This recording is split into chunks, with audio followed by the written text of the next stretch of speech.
Fala, meu povo, buenas tardes! Mundial de Clubes rolando, todo mundo empolgado. Tô aqui para falar do que eu vi e para fazer também uma comparação envolvendo os times europeus com os times brasileiros. Já falei em alguns vídeos, em algumas lives, em outros canais, que o que se joga aqui na Europa não é bem o futebol, é um outro esporte bem diferente daquilo que a gente vê jogando no Brasil, na Libertadores. É uma outra régua. Mas isso não vale para todos os times. Não dá para a gente generalizar, né? Não é todo o time europeu que joga este fino da bola. E ontem a gente viu isso. Ficou claro no jogo entre Porto e Palmeiras. O Palmeiras saiu no prejuízo, hein? O empate não foi bom para o Palmeiras, foi bom para o Porto. O Porto foi amassado pelo Palmeiras. O Palmeiras podia ter vencido tranquilamente 2, 3, 4-0.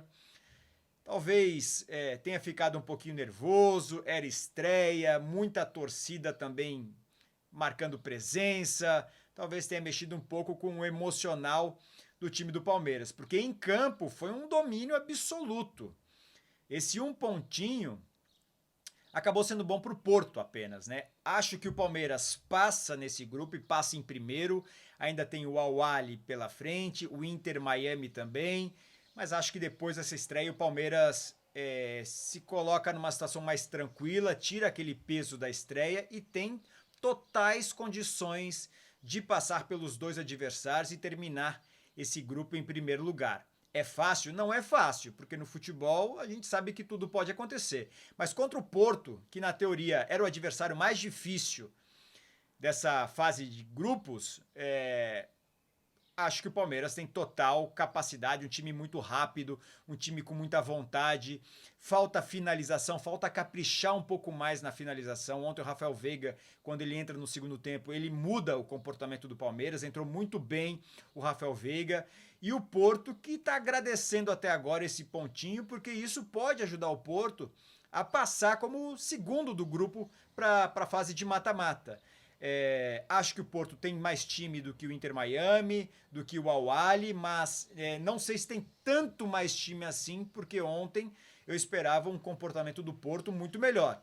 O melhor jogador do Porto, menino de 18 anos, aquele Moura, habilidoso, só que ainda com um porte físico muito abaixo de um confronto de profissional. A gente sabe que o futebol, principalmente na Europa, o contato físico é muito maior. Ele sofreu por conta disso na partida contra o Palmeiras. É um jogador ainda que precisa crescer fisicamente. Dava para ver ele em campo, parecia um jogador do juvenil jogando entre os adultos. Era a disparidade de altura e de porte físico era visível, mas ele ganhava na velocidade, no drible, na ginga, muito rápido o raciocínio do Moura, mas esse 0-0 acabou sendo bom para o Porto e ruim para o Palmeiras. O gramado não ajudou. Quando começou a partida, eu vi aquele campo, parecia um gramado sintético. Eu falei, o Palmeiras vai se dar bem, tá mais acostumado com esse tipo de gramado, a bola corre mais rápido, vai se dar melhor do que o Porto. Mas depois a gente viu nas entrevistas que os jogadores dos dois times lamentaram, falaram que o gramado estava muito seco e diante de um sol muito forte também que fazia nos Estados Unidos, no horário do jogo, acabou prejudicando também o rendimento dos jogadores. O Palmeiras estrear com um empate contra a equipe mais forte do grupo não foi tão ruim assim, mas diante do que apresentou o Palmeiras poderia facilmente ter conquistado esses primeiros 3 pontos.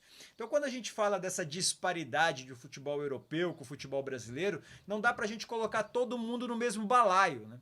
O Porto não disputou a última Champions League e nas duas anteriores, terminou nas oitavas de final.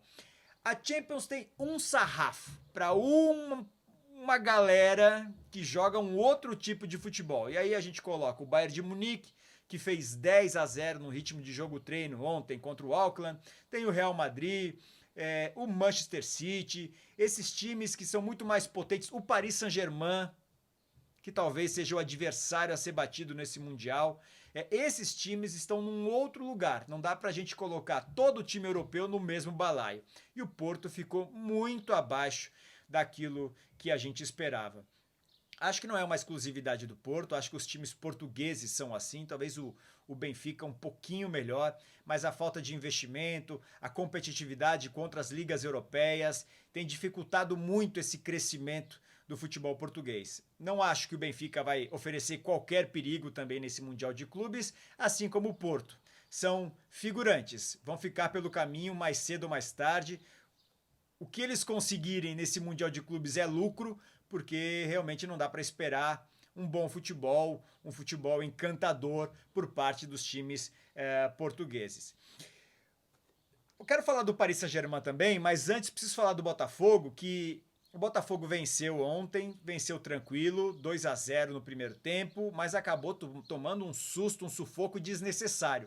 Acho que para o Botafogo falta um pouco de cancha, um pouco de viver mais esse tipo de torneio.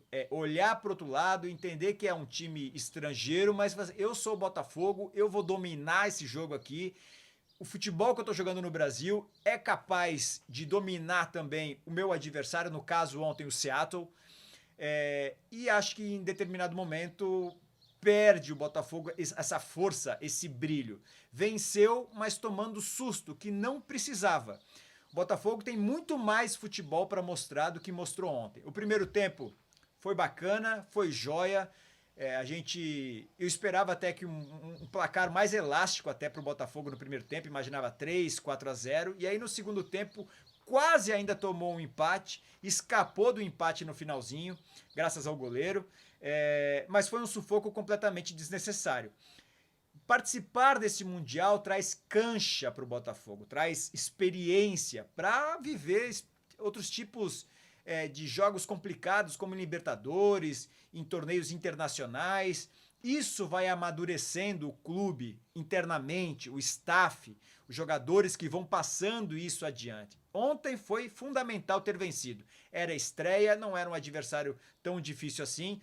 Os próximos adversários que virão pela frente serão muito mais complicados para o Botafogo, mas ele garantiu os 3 pontos. Agora ele vai ter o Paris Saint-Germain e o Atlético de Madrid pela frente. Cara, o Paris Saint-Germain não dá. Pintou o campeão. Para mim, pintou o campeão. Um passeio, um atropelo para cima do Atlético de Madrid, 4-0, o que para mim deixa muito claro que aquela goleada na final da Champions sobre a Inter de Milão por 5-0 não foi por acaso. Meter 4 no Atlético de Madrid, que é um time muito mais defensivo, um time que se fecha lá atrás, que aposta numa bola lá na frente, num contra-ataque, na velocidade do Julian Álvares ou na habilidade do Correia. E o Atlético não viu a bola, foi um passeio. O Paris Saint-Germain chega no final da temporada, se a gente considerar o final da temporada, porque foi campeão da Champions há 2 semanas, tá esgotado fisicamente, mas por ter um time tão jovem, tem muito mais gás, muito mais resistência para colocar em campo. O Atlético tem um time mais velho, apesar da gente ver ainda eles viverem uma grande fase, como o Julian Álvares, o próprio Correia, que já está numa idade um pouco mais avançada, enfim, outros jogadores. Isso pesa no final da temporada. Não foi um jogo que o Atlético fez em ritmo de jogo-treino. O Atlético foi para ganhar do Paris Saint-Germain, mas não viu a cor da bola. Eu tenho a impressão que esse Paris Saint-Germain ele é capaz de vencer qualquer time. Se encarar o Real Madrid, vai vencer. Se encarar o Bayern de Munique, vai vencer. Se encarasse o Barcelona, iria vencer também. Porque o Luis Henrique conseguiu mudar a mentalidade dessa equipe. É vencer todos os jogos. E esses caras querem marcar história. Já marcaram vencendo a Champions, mas conquistar a Champions, sendo campeão da Copa da França, campeão francês e conseguir o título mundial, seria algo assim fora da curva. Esse Paris Saint-Germain podia ter feito mais do que fez. Quando fez 4-0, não se acomodou com o placar, tentou fazer o quinto, foi para cima. O Oblak fechou o gol, foi fundamental para o prejuízo do Atlético não ter sido ainda maior. Então, acho que a gente vai ter uma partida muito interessante entre o campeão europeu, Paris Saint-Germain, e o campeão da Libertadores, o Botafogo. O Botafogo vai ter que mudar sua maneira de jogar. Se arriscar ir pro ataque do jeito que joga esse time do Botafogo, tem que se cuidar muito lá atrás, porque O problema do Paris Saint-Germain, e eu já falei isso algumas vezes, era o meio-campo. O Paris Saint-Germain é muito forte na defesa. O Hakimi, melhor lateral direito do mundo na atualidade, provavelmente. O Marquinhos, um zagueiraço, capitão. O Donnarumma, um bom goleiro também. O Nuno Mendes na lateral esquerda, um baita jogador. Lá na frente também, muito bem. O Doué encaixou. O Kvaratskhelia, que joga o fino da bola. O Paris Saint-Germain não tinha meio campo. Mas o Vitinha e o Fabian Ruiz resolveram jogar. E aí o meio-campo do Paris Saint-Germain tenha talvez os dois dos melhores meias da atualidade, porque esses caras, eles se entendem por música. É um absurdo o que joga o Fabian Ruiz e o que joga o Vitinha. Fizeram gols ontem, né? São os donos desse meio-campo do Paris Saint-Germain. Então, a jovialidade desse time do Paris Saint-Germain, aliada ao momento de confiança que tem, como o Luis Henrique conseguiu colocar isso dentro da cabeça dos jogadores e fazer com que essa confiança não tenha sido perdida depois da final da Champions. Parece que aumentou. Os caras fizeram 5-0 na Inter de Milão numa final de Champions e pegam o Atlético e mete 4-0 no Mundial de Clubes. Cara, é alguma coisa muito séria que o Luis Henrique está fazendo nesse Paris Saint-Germain. Pode ser um time para entrar para a história do futebol mundial. Porque se vencer o Mundial de Clubes também, enfileira todos os títulos que disputou esse time do Paris Saint-Germain. Tô curioso para ver esse PSG e esse Botafogo. A briga do Botafogo é com o Atlético, pelo segundo lugar. Isso tá claro. O primeiro lugar vai ser do Paris Saint-Germain. Só uma catástrofe acontecendo para o Paris Saint-Germain não atropelar o Botafogo e não atropelar o Seattle Sounders também. Porque é o time a ser batido em todo o campeonato, esse time do Paris Saint-Germain.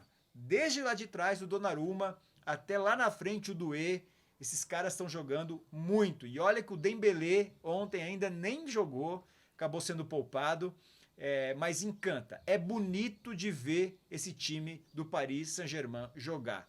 Incrível o atropelo que foi para cima do Atlético, não viu a cor da bola. Eu esperava que depois do 2-0 o Atlético fosse até parar mais o jogo, com mais faltas, um jogo muito mais físico, que é bem característica do time do Diego Simeone, mas que nada.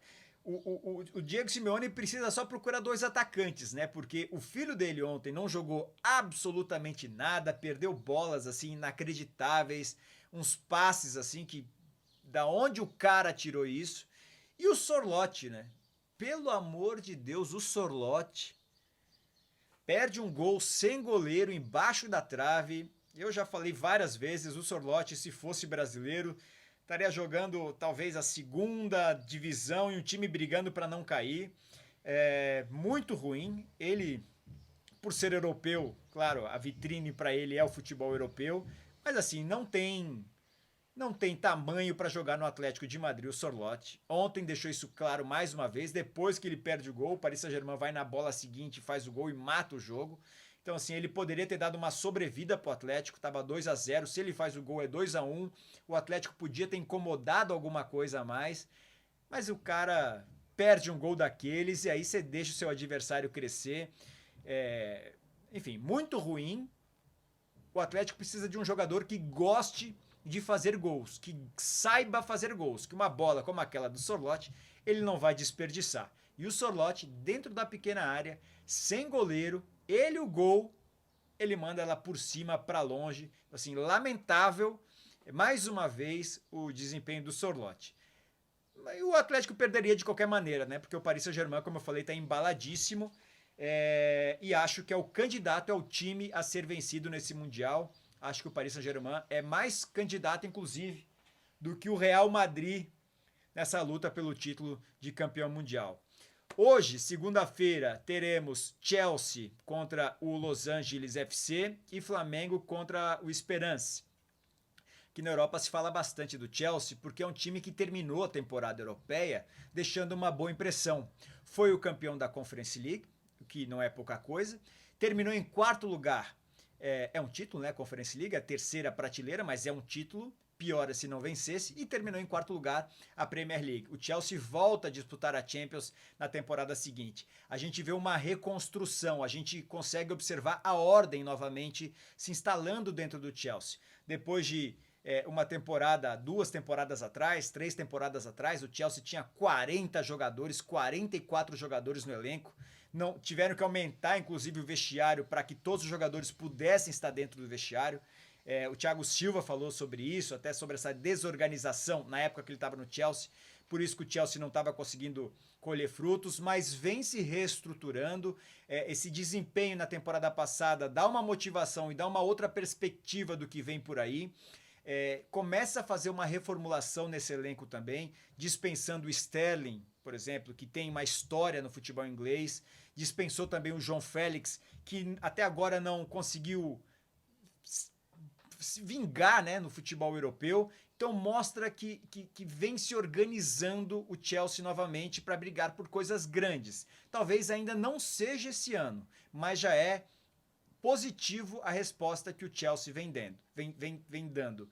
Contra o Los Angeles FC, favoritaço, acho que passa com margem, com folga, inclusive podendo até poupar alguns jogadores, o técnico italiano, dando descanso aos jogadores principais e rodagem para os outros. E o Flamengo, no mesmo jogo do grupo, Flamengo e Esperance, acho que o Flamengo vence também.